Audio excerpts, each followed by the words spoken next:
कुर्सी है तुम्हारा ये जनाजा तो नहीं, कुछ कर नहीं सकते तो उतर क्यों नहीं जाते। जिस बिल्किस बानो को लोगों ने 11 लोगों ने रेप किया, प्रेग्नेंट थी, उसकी मां का रेप किया, उसकी बेटी को कत्ल कर दिया, उसकी मां का कत्ल कर दिया, आपने कातिलों को रिहा कर दिया। ये कौन सी आपकी मोहब्बत है पसमानदा? जो आपका एक मुसलमान मिनिस्टर नहीं है वहां पर, जो गौ रक्षक है जिसका नाम मोनू है, वो आपके लिए मोनू डार्लिंग बन गया है। सर, दो महाज है इस मुल्क में, एक चौकीदार है, एक दुकानदार। अगर आप जुल्म के खिलाफ आवाज नहीं उठाएंगे तो आपकी दुकानदारी नहीं चलेगी। सर, मैं 11 पॉइंट आपके सामने रखूंगा जो मैं बताने की कोशिश करूंगा कि क्यों हम इस तहरीक अदम एतमाद की तायीद में और मोदी हुकूमत की मुखालिफत में खड़े हैं। सर, हालिया दिनों में हमारे मुल्क में ट्रेन में एक वर्दी पोश दहशतगर्द ने अपने सीनियर मीना साहब का कत्ल करने के बाद ट्रेन के कंपार्टमेंट में जाकर नाम पूछकर, चेहरे पर दाढ़ी देखकर, कपड़े देखकर उनको कत्ल कर दिया।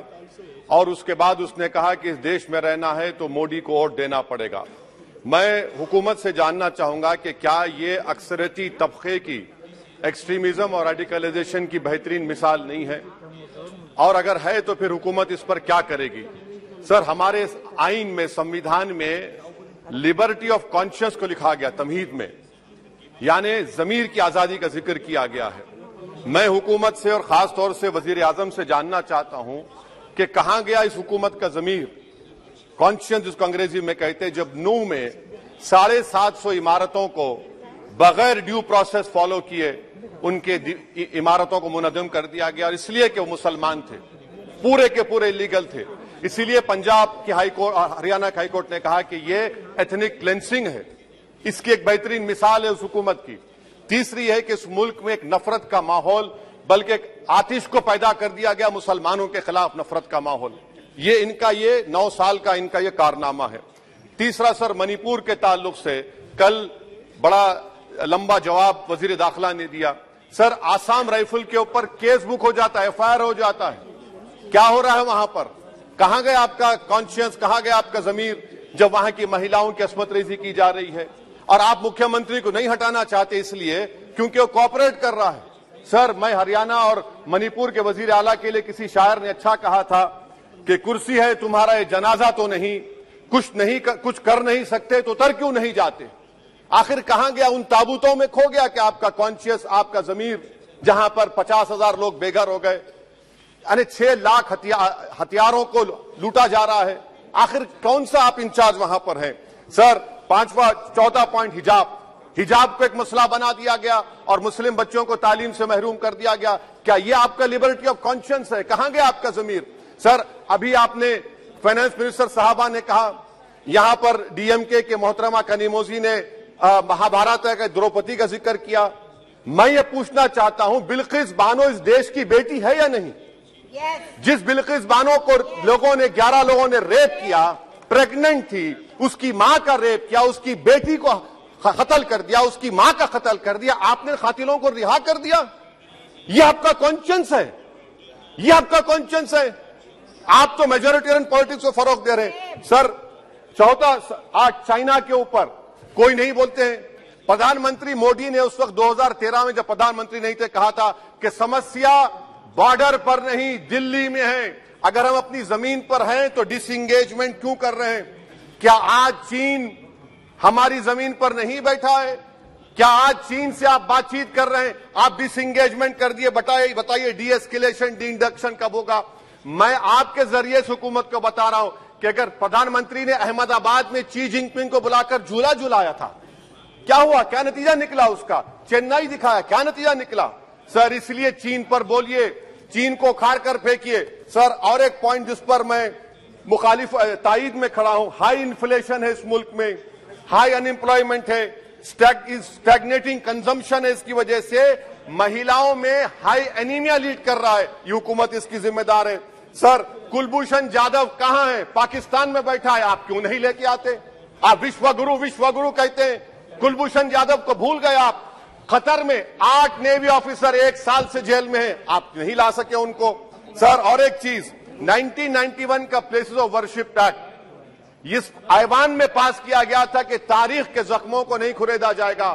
आप खुरोद रहे हैं उनको। मैं आपको इंतबाह दे रहा हूं, वार्न कर रहा हूं इस मुल्क को 90 के दहे में मत लेकर जाइए। 91 का एक्ट सुप्रीम कोर्ट में जवाब दीजिए कि आपकी हुकूमत 91 प्लेस ओवरशिप एक्ट की कायम है, उस पर कायम रहेगी। यूसीसी सर, इस यूसीसी का फॉर्मूला क्या है? एक मुल्क में एक मजहब, एक कल्चर, एक जबान। ये तो डिक्टेटरों का फॉर्मूला है। भारत एक गुलदस्ता है, भारत एक मोजाइक है। यहाँ पर बेशुमार जबानें, बेशुमार मज़ाहिब बोले जाते हैं और हिंदू अनडिवाइडेड फैमिली में sir I am concluding 8 crore 75 Hindu खानदानों को 3,800 करोड़ डिडक्शन मिला। इसके बारे में आप क्या कहेंगे सर? और मैं कंक्लूड करने से पहले आपको बताना चाह रहा हूं कि माइनॉरिटी वेलफेयर का बजट 40% कम कर दिया गया। पढ़ो प्रदेश, प्री मैट्रिक स्कॉलरशिप कम कर दी गई, मौलाना आजाद फाउंडेशन खत्म कर दिया गया फेलोशिप, और इसकी वजह से 1,80,000 मुसलमान हायर एजुकेशन में गायब हो चुके हैं। सर, मैं इख्तिताम में कह रहा हूं कि पसमानदा मुसलमान से प्रधानमंत्री को बड़ी मोहब्बत है। ये कौन सी आपकी मोहब्बत है पसमानदा, जो आपका एक मुसलमान मिनिस्टर नहीं है वहां पर? इखलाक से लेकर, पीलू खान से लेकर, अफान अंसारी से लेकर लुकमान अंसारी, मॉब लिंचिंग पूरे पसमानदा मुसलमान की होती है। पावरलूम बंद है अंसारियों के, कुरैश बरादरी का कारोबार बंद किया जाता है। स्पीकर सर, मैं कंक्लूजन में अभी कल हमारे होम मिनिस्टर ने कहा था क्विट इंडिया। अगर इनको मालूम हो जाए कि क्विट इंडिया का नारा एक मुसलमान ने दिया था तो वो भी नहीं बोलेंगे। वो नहीं मालूम था उनको। उसका मैं कंक्लूड कर रहा हूं, उसका नाम यूसुफ मेहर अली था सर। यूसुफ मेहर अली ने क्विट इंडिया का नारा बनाया, जिसको महात्मा गांधी ने सारे देश में एक पैगाम किया। मैं कंक्लूड कर रहा हूं सर, इस देश में अगर आज क्विट इंडिया करना है तो कहना पड़ेगा चाइना क्विट इंडिया।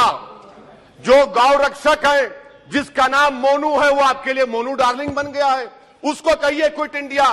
सर, जो लोग तुष्टीकरण की राजनीति आप कर रहे हैं, आप हिंदू अक्सरियती लोगों में हथियार बांट रहे हैं, ये आप देश के लिए खतरा पैदा कर रहे हैं। Sir, I am concluding. इसीलिए हम आपसे अपील कर रहे हैं कि हुकूमत से कह रहे हैं कि आप जो सियासत कर रहे हैं, इससे नुकसान देश को होगा। प्रधानमंत्री जब खड़े होकर जवाब देंगे, हम उनसे पूछना चाह रहे हैं, पॉइंटेड क्वेश्चन है, क्या देश बड़ा है या हिंदुत्व गोलवालकर की आइडियोलॉजी बड़ी है? मैं इस तहरीक अदम एतमाद की तायद में खड़ा हूं और हुकूमत की मुखालिफत में। सर, एक आधा मिनट सर, दो लोग, दो महाज है इस मुल्क में, एक चौकीदार है, एक दुकानदार है। एक चौकीदार है, एक दुकानदार है। जब जुल्म हम पे होता कोई मुंह नहीं खोलते। यूएपीए का कानून अमित शाह ने लाया, इन दुकानदारों ने तायद की। आज उस यूएपीए का कानून में 83 साल का बुढ़ा सिपर खत्म करो, सिपर नहीं होने के से मर गया। आखिर कब तक दुकानदार और चौकीदार हमारी लाशों पर सियासत? सर, हम कंक्लूडिंग, कब तक सियासत करेंगे? अगर आप जुल्म के खिलाफ आवाज नहीं उठाएंगे तो आपकी दुकानदारी नहीं चलेगी, चौकीदार को बदलेंगे, तीसरा महाज करेगा। शुक्रिया सर।